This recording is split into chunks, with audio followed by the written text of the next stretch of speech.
Máis cousas, os envases individuais de azucre, manteiga ou ketchup teñen os días contados nos bares e restaurantes en Europa.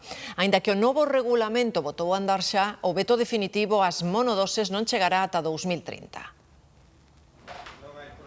Nos bares, eses pequenos envases forman parte da rutina diaria. Abrir, servir e tirar. Un xesto tan habitual que apenas reparamos nel. Pero o escenario vai cambiar nos próximos anos. A normativa europea establece que a partir do 1 de xaneiro do 2030 determinados envases de plástico dun só uso quedarán restringidos nos establecementos da hostelería.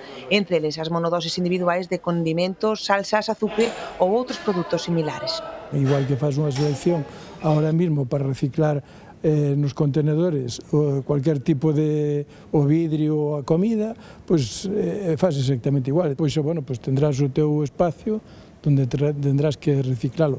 A lei tamén recuperará o clásico devolver o casco. Pagaremos un pequeno depósito pola botella ou lata que se recuperará ao devolver o envase.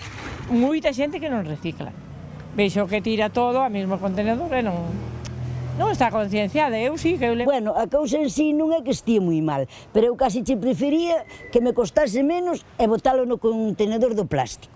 E para algúns, ademais, trae lembranzas de outros tempos, porque antes era habitual reutilizar os envases ou devolvelos e recuperar uns céntimos. E así que se levaban as botellas e logo, as da gaseosa, do leite, todo se devolvía. E a xente está acostumbrada a eso. Que máis acumula plástico, porque ao final tú vas ao supermercado e colles o xamón, o queixo, todo ven en plástico. A normativa busca reducir un 15% os residuos de plástico de aquí ao 2040, un reto ambiental que na práctica nos obrigará a recuperar as azucareiras e dispensadores de toda a vida. E xa que falamos de reciclaxe, os fabricantes europeos de automóviles están obrigados a empregar polo menos un 25% de plástico reciclado na composición dos vehículos que poñan no mercado a partir de 2036. Ademais de introducir requisitos para facilitar o desmonte, a reutilización e a reciclaxe dos seus compoñentes.